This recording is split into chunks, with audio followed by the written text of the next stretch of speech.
لا شريك له، له الملك وله الحمد، بيده مقاليد السماوات والأرض، وهو على كل شيء قدير.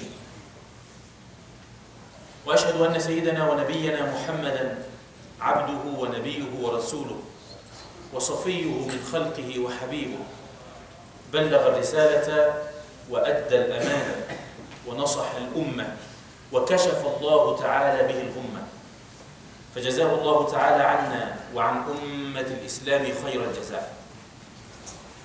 أما بعد، فيا إخوة الإسلام، لا يفوتنا في بداية لقائنا هذا أن نسأل الله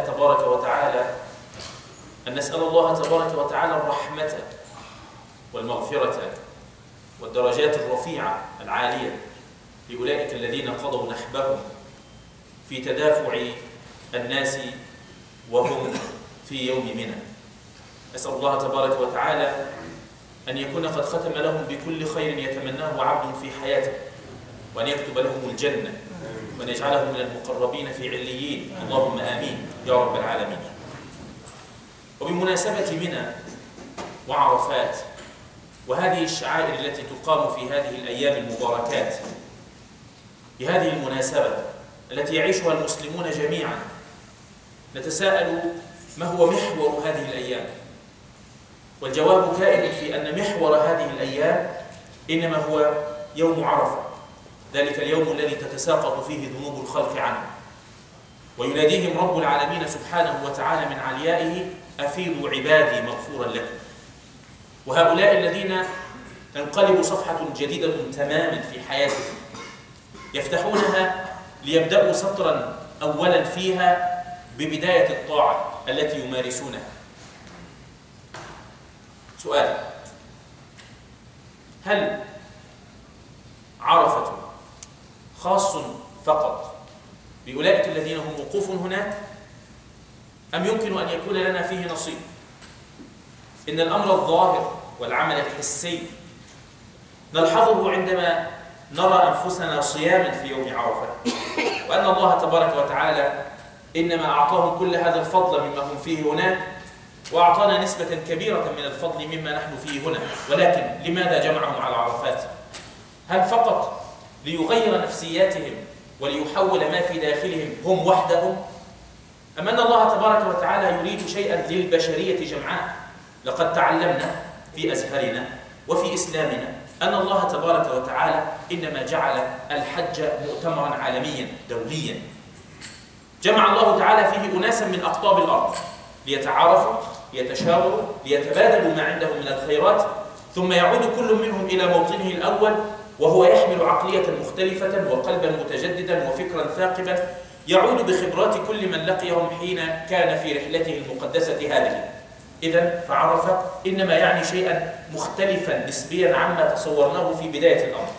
وهنا لا بد وأن نعود إلى القرآن لنبحث عن مصداقية هذه الفكرة من عدمها. فإذا نحن أمام سورة في القرآن تسمى سورة الفجر.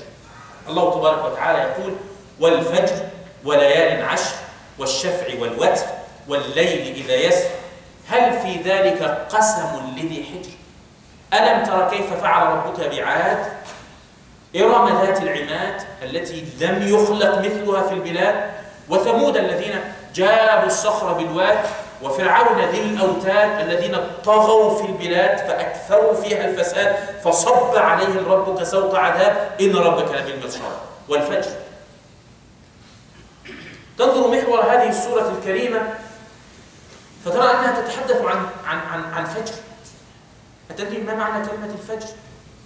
ذلك الشيء الذي يحصل ليمنح البشرية يوما جديدا، ليمنحهم أملا متجددا، ليمنحهم حياة من جديد. هذا الفجر إنما أتى في القرآن بعد سورة الغاشية. الغاشية الفجر، وكأن الفجر كما يخرج في حقيقة أمره بعد ظلام دامس، فإذا فجر الحق يخرج بعد ظلام دامس بعد الغاشية. تتصور دلالة كلمة الغاشية عندما تقرأ قول الله عز وجل: والليل إذا يغشى، لا يترك مكانا إلا ويظلمه، لا يترك موطنا إلا ويسدل عليه أستارا ليل.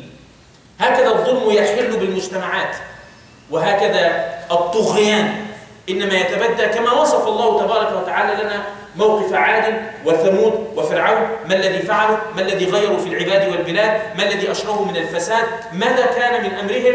وكيف تجدد عليهم ذلك الفجر؟ ولكن يبقى لنا أن نعتبر أمرا مهما جدا إذا أردنا أن نعيد قراءة السورة بشكل مختلف. رب العالمين سبحانه وتعالى يقول: هل في ذلك قسم لذي حجر، أي لذي عقل؟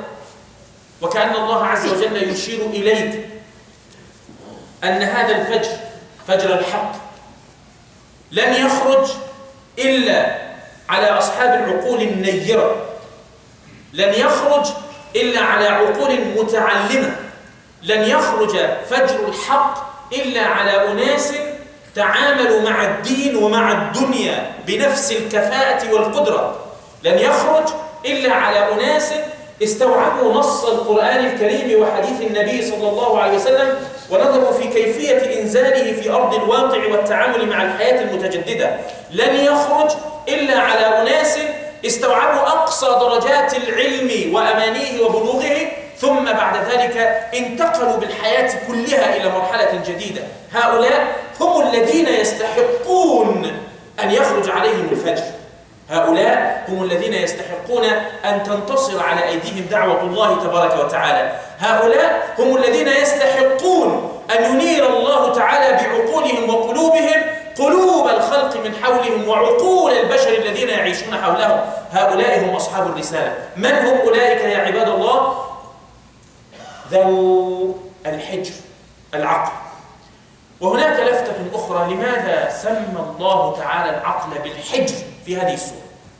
الذي يتحدث عن المستقبل، عن المستقبل الذي لا نرى من خلال واقعنا إلا إشارات قد يقول البعض إنها ضعيفة أو ضئيلة نحو انتصار دعوة واغتنام قلوب البشر، قلوبهم لا أموالهم لا أبدانهم لا رقابهم، قلوبهم.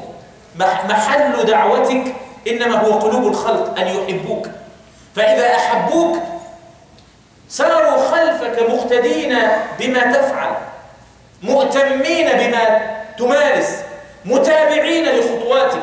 إذا أحبوك، إذا استطعت أن تسبر قلوب الناس وأن تدخل فيها، فأنت حينئذ داعية. يأتي الله تعالى على يديك بهذا الفجر الذي يسطع بالحق، بالخير، بالنور، بالهداية. هكذا يرينا رب العالمين سبحانه وتعالى معالم المستقبل، ونحن نستشرفه بأبدان عاجزة أحيانا، أو عقول شبه قاصرة أحيانا، أو قدرات لا تبلغ المنتهى أحيانا، لكنه التعلق بالله سبحانه وتعالى. هل في ذلك قسم لذي حجر؟ عباد الله، ذلك الفجر الذي هو فجر الدعوة، فجر الحق، فجر الفضيلة، فجر العدل، فجر الحرية، فجر المساواة، فجر إنسانية الإنسان، فجر الكرامة التي ينبغي أن تسود على مستوى الدنيا كلها، وليست حكرا فقط لأولئك الذين يعيشون في أرض الغرب أو البلاد التي لا تدين بالإسلام ديانة رسمية، وكل ما هو غير ذلك إنما يعيش تحت وطأة ربما تكون وطأة الأقدام، أو ربما تكون وطأة الظلم أو غيره. لا نكثر من وصف الواقع حتى لا نزداد ألما، ولكن ذلك هو الواقع. الغاشية التي أتى بعدها الفجر يأتي لأولئك الذين لهم عقول يعملونها، وليسوا فقط يحفظون فكرها في أنواع الطعام والشراب والسيارات المذهبة وأرقام التليفونات الفارهة. ليس ذلك ميدان عملهم، وإنما يعملون في موطن آخر. كيف نستطيع أن ننهض بالبشرية؟ كيف نستطيع أن نقدم للأجيال التي تلينا شيئا نخدمهم من خلاله؟ كيف نستطيع أن نطور هذا الأمر؟ كيف نستطيع أن نكون؟ أرأيتم كيف أن الله تبارك وتعالى إنما أنزل أول ما أنزل على النبي صلى الله عليه وسلم اقرأ، ونحن نترجم الكلمات. هذه الكلمة اقرأ كما ذكرنا ريد، لا أوافق، أنا لا أعطي ريد، اقرأ. وربما تكون معنى جيدا عندما نعرف أن القراءة إنما هي متابعة الأشياء للتعرف على حقيقتها، فهناك سماء نريد أن نتعرف على حقيقتها، وهناك أفلاك نتعرف على حقيقتها، وهناك أرض تحت الأرض نريد أن نتعرف على حقيقتها، وهناك فضاء، وهناك طيران، وهناك عالم تعيش فيه لابد أن تقرأه وأن تستوعبه. ربما يكون المنظار الأول والمنطلق إنما هو كتاب الله تبارك وتعالى حين تقرأه، ولكن القرآن ليس هو آخر ما يقرأ، وإنما هو البداية التي من خلالها ينفتح لك الباب لتقرأ العالم كله بكل ما فيه وكل ما يحتوي. ذلك هو الفكر الذي ينبغي أن يسود عالم المسلمين وهم يعيشون الحياة، وهم يحيون في وسط أناس بلغوا آفاق الدنيا من خلال ما في عقولهم، وليس من خلال ما في جيوبهم أو من خلال ما يلبسون. لا بد وأن نغير مفاهيمنا حول ما نمارس في كثير من أحوالنا إذا أردنا أن نقف أمام الله تبارك وتعالى ونحن بريئون مما أسدينا في حياتنا الدنيوية. هكذا يكون منطق الحياة والواقع. عباد الله، هذا الفجر لن يخرج إلا على عقول ناضجة، وكذلك على نفوس تحسن التعامل مع الله. يقول الله تبارك وتعالى: فأما الإنسان إذا ما ابتلاه ربه فأكرمه ونعمه فيقول ربي أكرمن، في منتهى السعادة بما أعطاه الله سبحانه وتعالى، يتغنى بالكلمات: ربي حبيبي يحبني أنا ممنون له ربي. وأما إذا ما ابتلاه فقدر عليه رزقه فيقول ربي أهانن. كلا، ليس هذا هو المنطق الذي ينبغي أن يتعامل به الناس مع الله. إذا أكرم الله تبارك وتعالى بعطاء فإنني أحبه، فهو ربي، لأنه ربي، ولأنه أمرني أن أعمل فلا بد وأن أعمل. وإذا قدر علي العطاء فلم يعطني كثيرا، هل يمكن أن أتوقف؟ ليس هذا هو اعتقاد، وإنما أنت تتعامل مع الله سبحانه وتعالى إذن على أنك موظف في مكتب أو في شركة، إذا أعطاك الراتب أكملت العمل، وإذا لم يعطيك الراتب لا تستكمل العمل، سوف تخرج من هذا المكان. ليست هذه العلاقة، ليست هذه حقيقة العلاقة بين العبد وبين خالق. أنت الآن في مهمة، إنما بعثت إلى هذه الأرض لتؤدي رسالة، إنما أنت كائن في هذا المكان باختيار الله سبحانه وتعالى، وكان يمكن لله عز وجل وهو القادر على كل شيء أن يجعلك في موطن آخر أو في زمان آخر أو من أبوين مختلفين أو تعاشر ناسا أخر غير الذين تعاشرهم. لله الاختيار، لكنه اختار لك هذا المكان وهذا الموطن، ولله سبحانه وتعالى حكمة. ربنا سبحانه وتعالى ليست أفعاله عز وجل كتصرفاتنا حينما تدخل البيت فتلقي بأمتعتك يمينا وشمالا لا تدري أين وضعتها، ثم تحاول أن تتذكر ثم لا تجد بعد ذلك. هذا عبث الذي نمارسه. أما الله سبحانه وتعالى وهو الغني عن التشبيه فإنه فاعل لما يريد. أقول قولي هذا وأستغفر الله لي ولكم.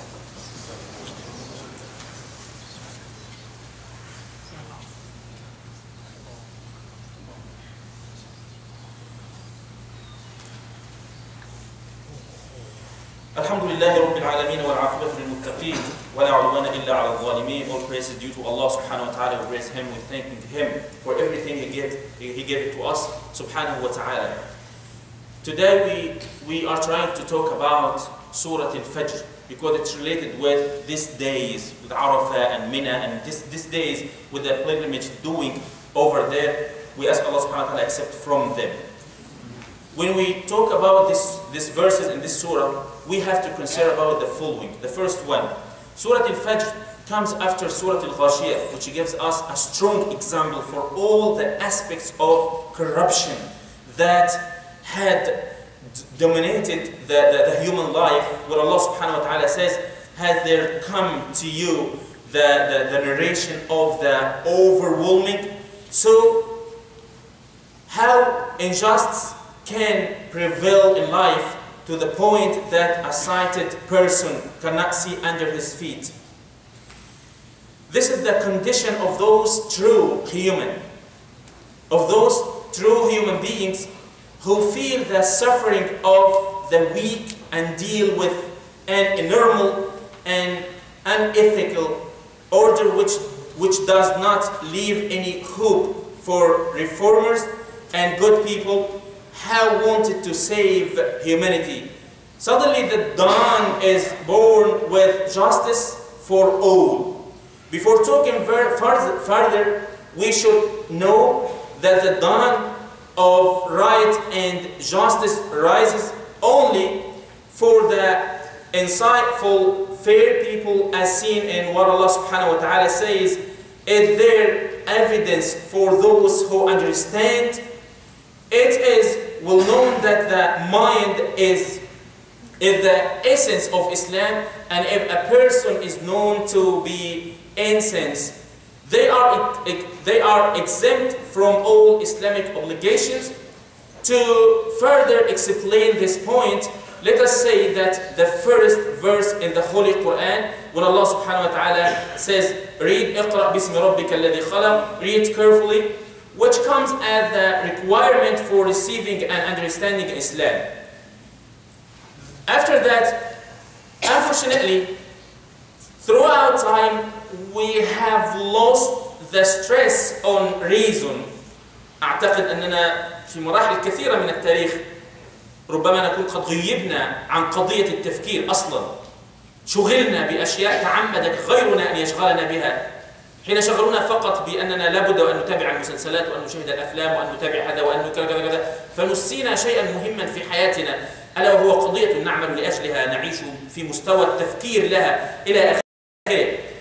Throughout time, we have lost the stress on reason, which has kept us away from thinking and contemplating all what Allah subhanahu wa ta'ala says in the Holy Quran. Also, the mentioning of the word Al-Hijr, when Allah subhanahu wa ta'ala used it in the Surat Al-Fajr, which means that the mind is a very powerful word in the Quranic verse, because it is only mind that uplift the human beings and protects him or her. The mind also enables the person to use the available resources in the best way to help themselves and humanity. Another example of the word Al-Hijr, which comes as the title of another surah that speaks about preserving the Qur'an, Surah Al-Hijr, إِنَّا نَحْنُ نَزَّلْنَا الذِّكْرَ وَإِنَّا لَهُ لَحَافِظُونَ. This surah talking about the Qur'an, how Allah subhanahu wa ta'ala protected the Qur'an, and Allah subhanahu wa ta'ala used the name Al-Hijr to be a title for this surah. Brothers and sisters, if the dawn had risen after the oppression of Ad, Thamud, and Pharaoh, who killed and oppressed, but they were destroyed by Allah subhanahu wa ta'ala, and Allah azza wa jal, when He said subhanahu wa ta'ala, أَلَمْ تَرَ كَيْفَ فَعَلَ رَبُّكَ, did you see how Allah subhanahu wa ta'ala did? Not you. You have to consider about that. Allah subhanahu wa ta'ala, He can alone, He can do it. But we are like a means, like a ways to be like when Allah subhanahu wa ta'ala ordered something, we have to be in the way which Allah subhanahu wa ta'ala wants for the people. This different from what we are seeing, when we see, when we see the situation around us, what you are seeing. This is we are witness right now. We are witnessing the discretion of the sacred and holy places. We are seeing that. Did you see about what happened in the Masjid Al-Aqsa a few days ago? Did you see what happened with that? Is that makes sense to happen with the sacred and holy places? Whatever, this is the Muslim discretion, this is whatever, if that makes sense? Anyway, the dawn requires a human being to understand the holy concepts as revealed in Surat Al-Fajr. Now, as for man, when his Lord tests him by giving him honor and bounties, then he said, my Lord has honored me. But when Allah subhanahu wa ta'ala tests him by restricting his bounties, then he said, my Lord has humiliated me. We have to note that in the second example of of restricting the bounties. Allah subhanahu wa ta'ala didn't say, we have supposed to consider that when Allah subhanahu wa ta'ala talk about فَأَكْرَمَهُ وَنَعَمَهُ. In another ayah, when Allah subhanahu wa ta'ala says وَأَمَّا إِذَا ابْتَلَاهُ فَقَدْرَ, He didn't say فَأَهَانَ. فَأَهَانَ. You know, when we have to notice that in the second example of the restricting the bounties, Allah subhanahu wa ta'ala didn't say humiliate, because both human beings, those who are blessed with wealth and those who are not blessed with wealth, are honored by Allah subhanahu wa ta'ala, as He says in the Qur'an. And we have certainly honored the children of Adam. وَلَقَدْ كَرَّمْنَا بَنِي آدَمَ. Brothers and sisters, this is our message for the people. When we look to the future, we have to consider what we are doing in this life. If you're going to stand before Allah subhanahu wa ta'ala and He will ask you what you did in your life, you have to have answer. You have to consider that during every single minute you are living in this life. And that time, when you stand before Allah subhanahu wa ta'ala and answering to Him about what you did, you left behind you another generation.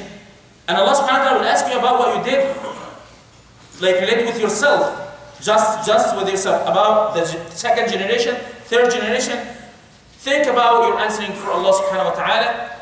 And now, excuse me to make dua in Arabic, I will feel more comfortable with that. اللهم إنا نسألك أن تهدينا وأن تأخذ بأيدينا إلى طريقك المستقيم وأن تدلنا على مواطن الخيرات وأن تعرفنا بدينك وأن تفهمنا مواطن كلماتك ومواعدك في كتابك. اللهم إنا نسألك العلم، اللهم إنا نسألك العلم، اللهم إنا نسألك العلم. اللهم اجعل القرآن دليلنا وقائدنا ومرشدنا. اللهم اجعل القرآن سبيل نجاتنا. اللهم اجعل القرآن سبيل حياتنا. اللهم اجعل القرآن موطن رضاك فينا يا رب العالمين. اللهم إنا نسألك أن نكون ممن استعملتهم فعملوا. اللهم إنا نعوذ بك أن تبدلنا لإهمالنا أمر ديننا أو دنيانا.